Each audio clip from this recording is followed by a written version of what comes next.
Hi, I'm Underbelly, and you suck at mixing. What if we lived in a world where everyone had their place and no child was left behind, except for Derek? Well, in today's lesson, we're going to learn how to use an EQ to carve out a place in the world for almost everyone. Let's get started.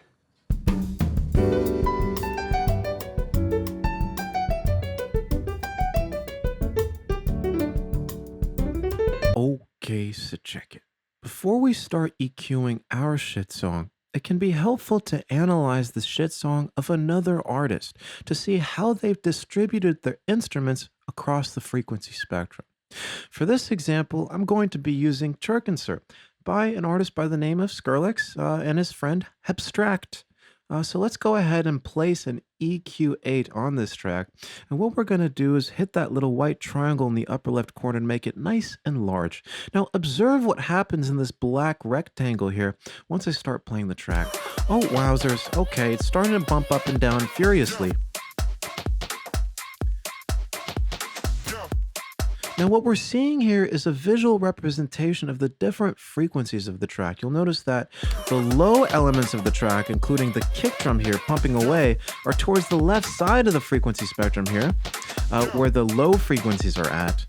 Whereas the hi-hats, vocal sample, and other percussion are at the right side of the frequency spectrum, okay? Pumping away over on this side of the graphic equalizer here. Now, what's really cool about an EQ is that it allows us to turn the volume of individual frequency bands up and down without affecting the rest of them. So I can make the high frequencies really, really loud, or make that kick pump away even more furiously.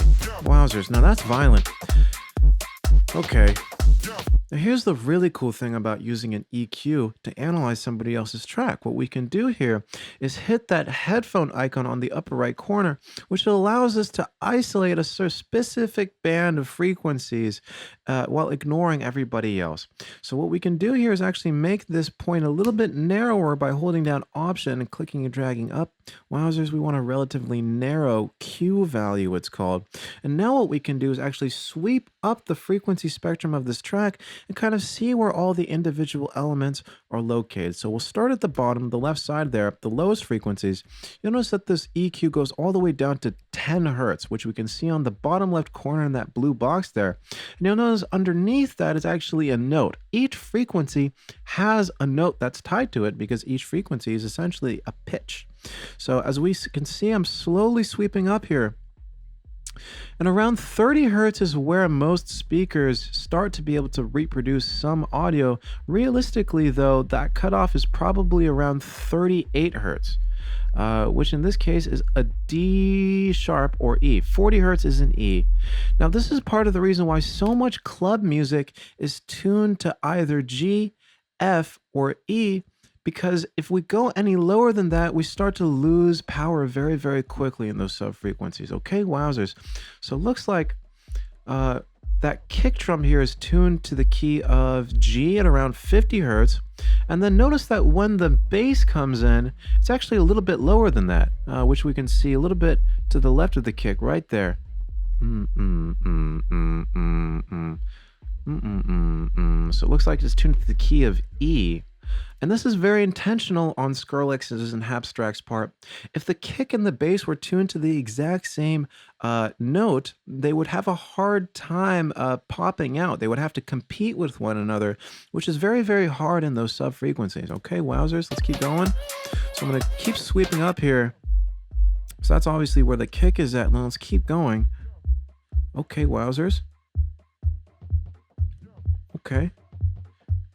Now we're starting to hear the upper end of the kick, and actually the overtones of both the kick and the bass. You'll notice that at around 100 hertz is where that second G is at, and this is because we've got an octave up above the fundamental of the kick. Okay, so you notice that the fundamental is at around 50 hertz, whereas the octave is at 100. Every time we go up an octave, the frequency doubles. So this is very important to know. And then right above that is the overtone of the bass here, which is actually tuned to B, a perfect fifth up from the fundamental here. That's a very good technique on Skrillex' and Hapstrack's part because most shitty laptop speakers cannot actually reproduce frequencies all the way down here. Usually their cutoff is around 100, 150 hertz. So including that overtone allows that bass to really pop on a lot of shitty laptop phone speakers that the kids these days are using to listen to. Now, if we keep going, we start getting into the toms and lower percussion of the track as well as the bottom frequencies of the vocal sample. Okay, so that's around the mid-range, lower mids we're at here. Now let's keep going. Okay, looks like that's around where the snare is at.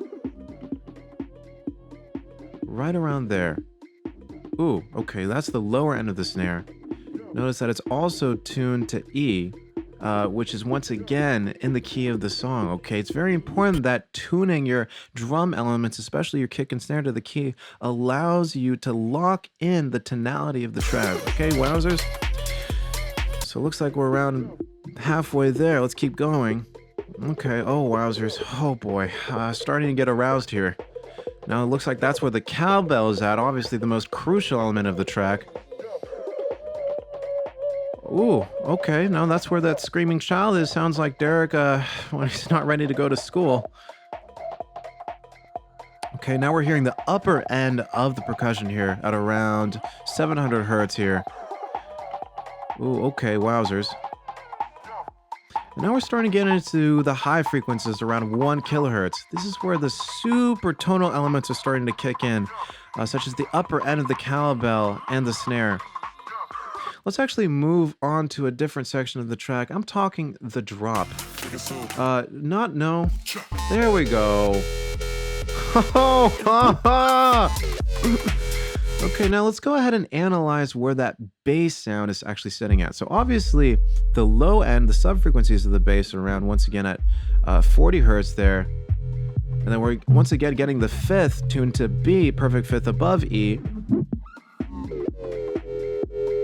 Now here's really interesting. That's where kind of the low end of the high part of the bass sound is located here. Right around there. And notice the tuning there. It's actually a G sharp, which is a major third above E. So that's why this sound kind of sounds, it's actually playing a major chord here, which is really, really interesting. Now notice just in the way that the track is constructed, there's almost no elements trying to compete with that sweet bass. It's a full frequency sound. So Skrillex and Herbstrick were very conscious of that. They made sure to create their track, arrange it in a way so that that bass really has the full room it needs to shine, okay? Wow, that's quite beautiful. So those are the overtones. So looks like we're hearing the major third at G sharp here and a perfect fifth of B once again here. And then as we sweep up here, we're starting to get the upper end of the snare. And just notice how high that sound extends. Okay, now we're starting to get into the 1 kilohertz range, which is that really brittle sound. That's the crunch of the sound. Okay, Wowzers, now that's really